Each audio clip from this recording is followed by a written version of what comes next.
Good morning, everyone. Tiffany Davila, Public Affairs Officer for the Arizona Department of Forestry and Fire Management. Today we'll be providing the 2025 wildland fire season outlook for you. We'll have two speakers, Governor Hobbs and our Fire Management Officer, John Truitt. After they're done speaking, we will open it up for questions and answers. Governor? Well, good morning, everyone. Thank you for joining us.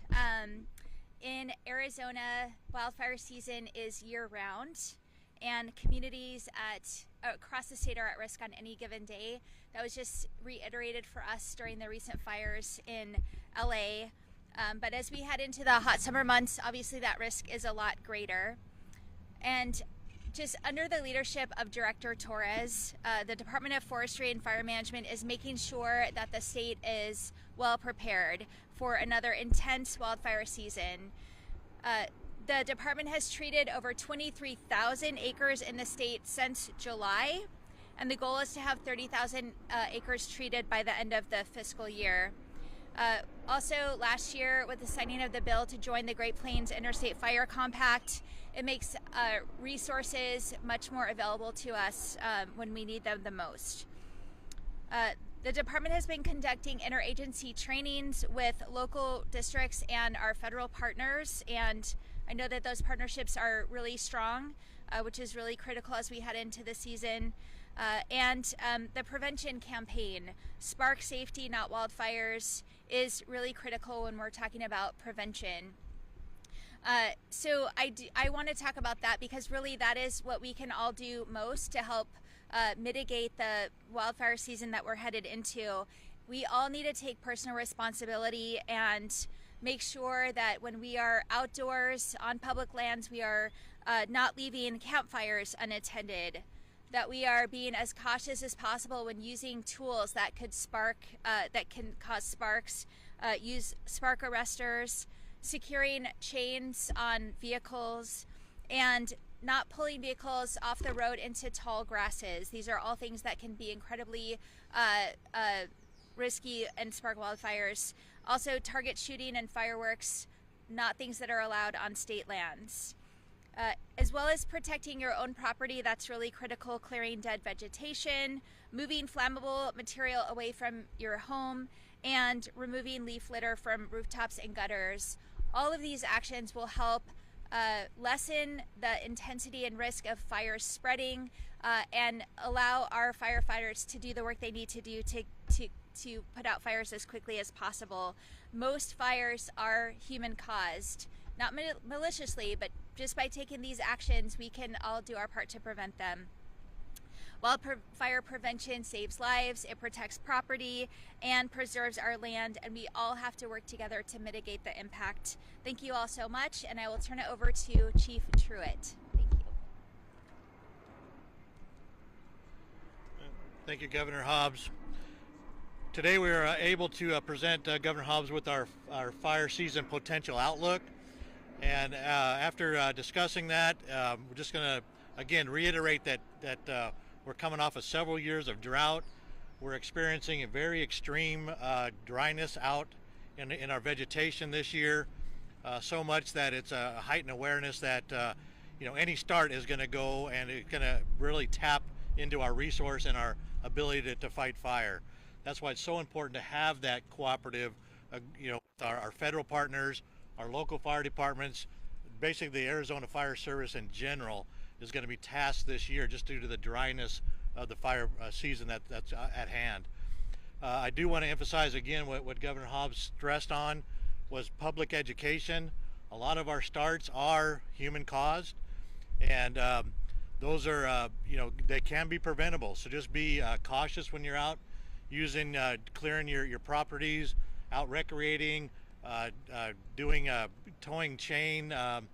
We just had a recent incident where we had a chain drag 20 miles and created 18 new fires within that 20 miles. So that tells us that the probability of ignition is way up. So again, use extreme caution when you're out in the woods and when you're doing your clearance. And most important, your clearance around your structures allows us and our other fire departments to get in and defend those communities and do our best to to eliminate and kind of prevent any structure loss. So with that, again, be careful and good luck.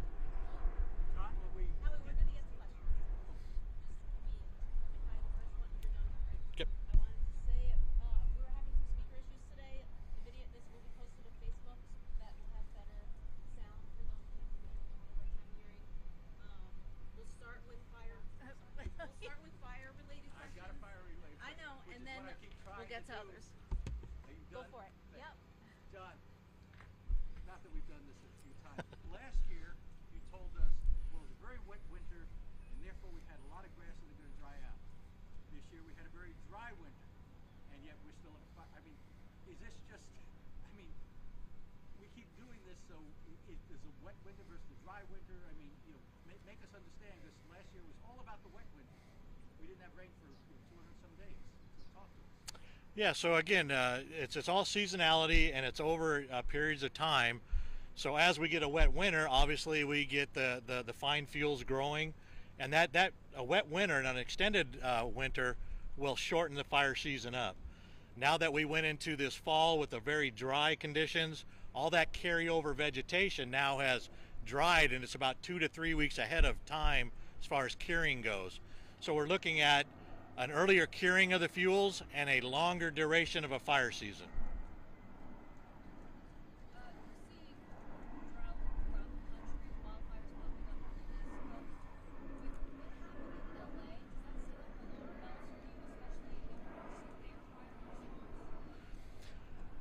You know, anytime you add wind like that to a fire environment, you're going to get catastrophic loss. So for us, our awareness is always there.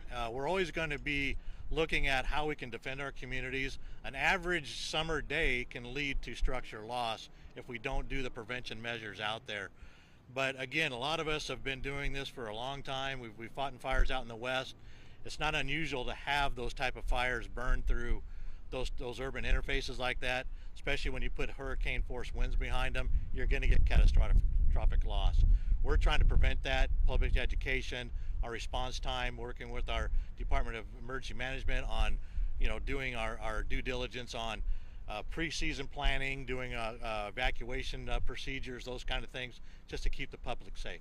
Is there something about this season though that's more intense than previous seasons? My personal opinion, yeah, it is. It's a lot drier, and a lot of fire service folks here. I've been in the state for a long time. This is one of the most critical years that we've seen in our careers. So now you're going to have an average. You don't need an extreme event right now to have fire carried, and we'll have multiple fires carried through the state. Once that comes, that really stretches the resources very thin then. And then with all the other stuff, like you mentioned, going out through the West and over in the East Coast, national resources are at a drawdown right now. So we have to be very cautious on how we're going to aid our partners out West. We need to maintain our staffing here home, and we always will do that, stay diligent, and make sure we have enough coverage here in the state.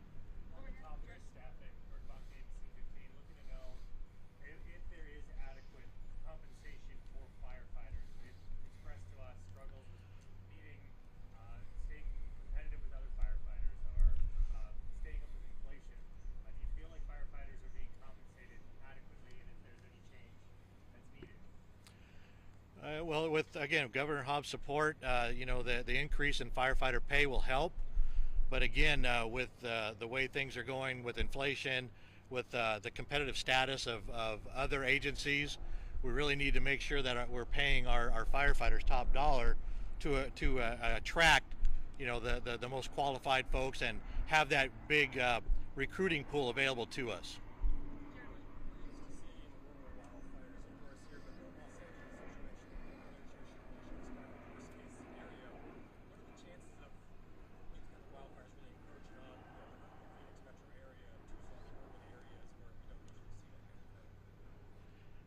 Again, what I stated before is anytime you put that kind of wind condition behind in a fire environment, there is potential here in the valley. We have that vegetation growing, very close to the outside of the communities. You have those multi-track homes. Once it gets established within those rows of homes and you're driving it with the wind, that becomes the fuel driver. It's no longer the vegetation, it's the homes.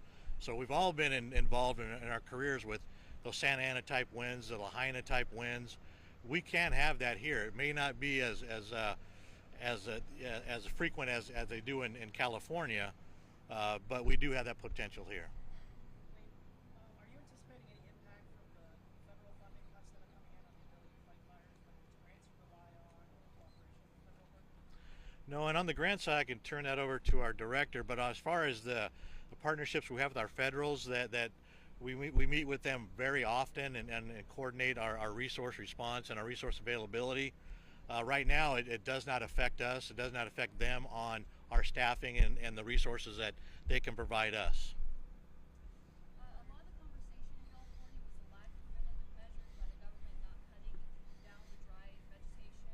Can you talk about the preventative measures and what you mean by treatment? Yeah, with the Department of Forestry and Fire Management, we have our wildfire mitigation plan. And what that plan is to go out and look at potential areas, high risk areas, and go out and do what we call a fuels reduction, get that fuel loading to a point where that fire isn't going to be so intense where it's going to take and drive into that community. So we're working with our federal partners, and again, our director can go into working with our federal partners, but we're doing large landscape, trying to get the forest and the vegetation back to its natural fire regime that we call. Right now it's overstocked.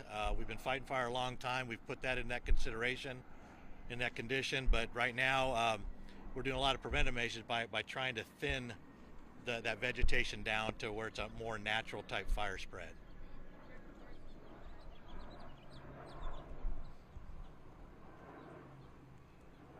Hey, good morning. I'm Tom Torres. I'm the Director of Forestry and Fire Management, also known as the State Forester. So the question about federal grants and federal resources, I'm happy to say that we have not experienced any cuts to already awarded grants, whether they're for making resources available to our partners that include local fire districts or monies that we use to work with our federal partners to address wildfires. So we are in constant communication with all the jurisdictional authorities, that includes the feds, on how we respond to and manage wildfire incidents.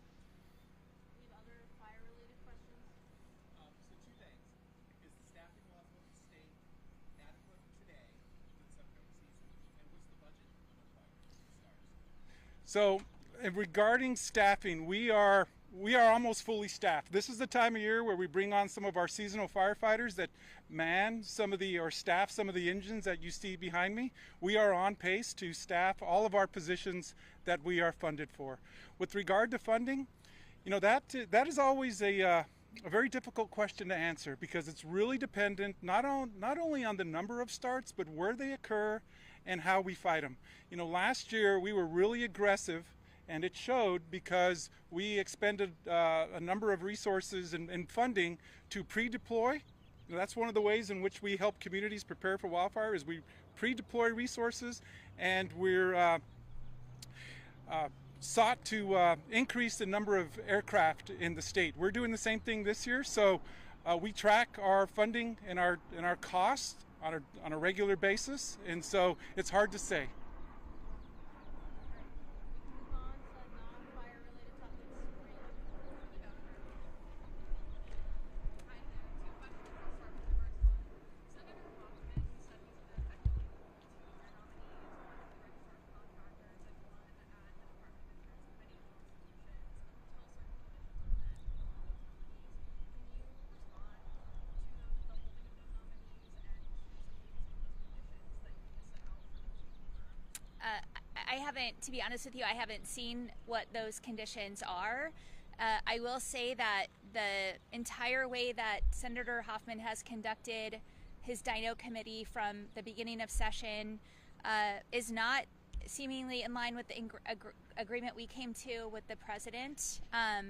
We are still looking at every option we have to ensure that my directors, who were selected and nominated by a bipartisan transition team, can get the confirmation they need to continue running the day-to-day operations of the state. And then my second question, I'm glad you brought up that agreement with Senate President Peterson. Part of that agreement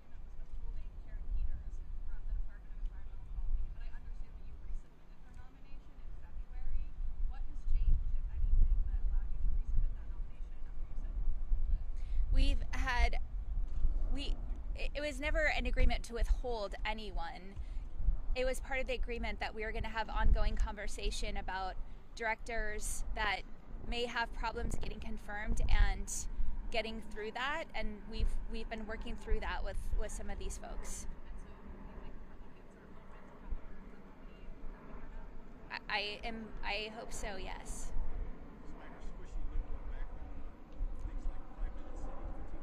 Well, she's been an incredible leader on some of the really tough environmental challenges we're facing right now that are quite frankly impacting some of our economic growth or potential for economic growth. And so having her in that position to continue working with the business community, with the environmental community, and meeting those challenges is critical. Governor, can you comment on the status of the Colorado River water negotiations? It seems like the clock is ticking and we haven't really seen much movement lately. I can tell you that those negotiations are ongoing. I think looking at kind of the approach that the Trump administration is taking is something that we've all been looking at, but they're continuing. How has that changed under the Trump administration? To my knowledge, it hasn't changed. I think we just wanted to kind of see if we needed to look at a different approach. When do you expect any kind of agreements to happen? Again, it seems like there hasn't been much movement lately. Well, we're on a deadline of 2026, so there's still time, I'm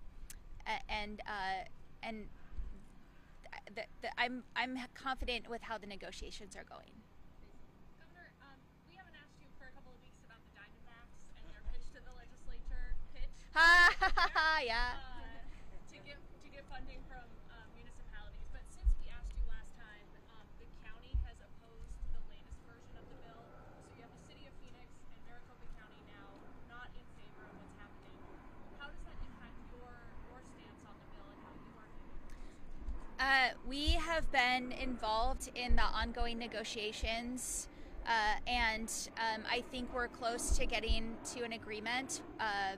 And I don't want to jeopardize negotiations, but I think we'll get to an agreement that appeases the concerns and keeps Major League Baseball in Arizona. Are you willing to sign a bill if either the city or the county are opposed to it? I don't have a red line in the sand, and I'm hopeful it doesn't come to that. Speaking of bills we haven't asked you about in a while, Senator Peterson's SB 1164 here in the Next Act. They've taken out the part that would call local jurisdictions to sign these two agreements, but still have some of those other provisions requiring some form of cooperation. I'm wondering where your stance is on that. My stance hasn't changed. We need to work with law enforcement and not force them to do things with limited resources and unfunded mandates. I know that every law enforcement agency I talk to wants to cooperate with other law enforcement agencies to keep violent criminals off the streets, and I don't think we need a law that forces them to do that, especially not one that's an unfunded mandate. Governor, you've been Secretary of State. How do you think Alexander Culloden would be as Secretary of State? I haven't given it a second of thought. Second of thought. Well, give it a second. Look, this is an election that is almost 2 years away. I'm not even concerned about it. I'm focused on my job as governor. How did I know you could say that? Haha. Are you concerned about your own election, or you just mean the Secretary of State's race? I mean, I'm continuing to govern, and I think that's the best way to earn re-election. Governor, there is an election happening in a few months. Yes. Are you planning on making an endorsement in the primary for the CD7 race? I'm not going to get involved in that race. No. I have a question. I understand that there have been some measures taken to try to help alleviate some of the funding concerns for DD. Do you have an updated date on when DD will run out of funding? I don't think that's changed. I think we're still looking at an April cliff. And then do you have a comment? Of course, this week the legislature is going to be looking at that funding. Can you just comment on what your administration has done so far? We just announced last week measures that we are taking to help rein in some of the costs. That's something we've been looking at since we knew that we would need a supplemental to ensure that families who rely on this funding can continue to get the life-saving care that they need. But that's delayed. That doesn't help us this fiscal year.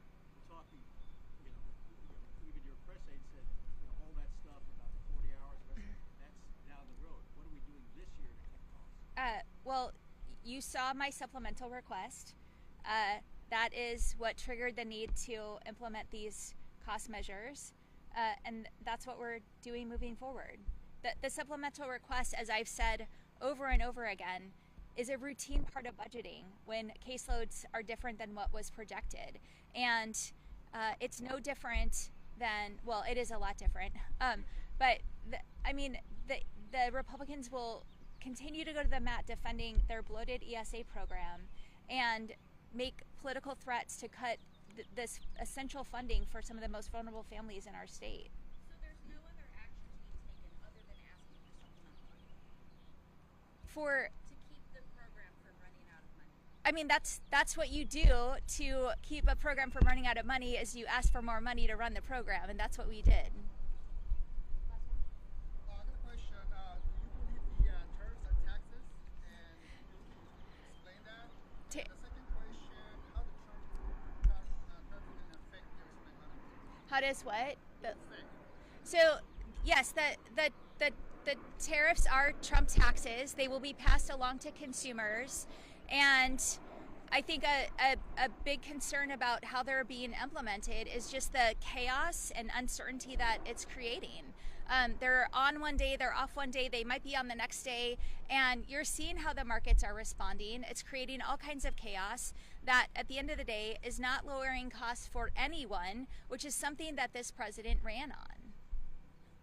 Let me ask one more related back to the Secretary of State. Again, somebody who understands this. The president has issued another of his edicts. He does even more executive orders than you do, Governor. One of his says that we're going to require documented proof of citizenship for everyone, including federal-only voters. Obviously, you understand the Election Assistance Commission with ABBA and everything else. Do you believe the president has the power to decide that federal-only voters in Arizona have to offer DPOC? So I'll say this with saying that I haven't had a chance to really delve into this particular executive order. But as with most of these orders, the president has certain executive authority, and other times he's showing that he thinks he can just change the law by saying it's so, and that's not the case. I will leave that up to folks who are going to probably file suits and challenge that, and the courts to decide.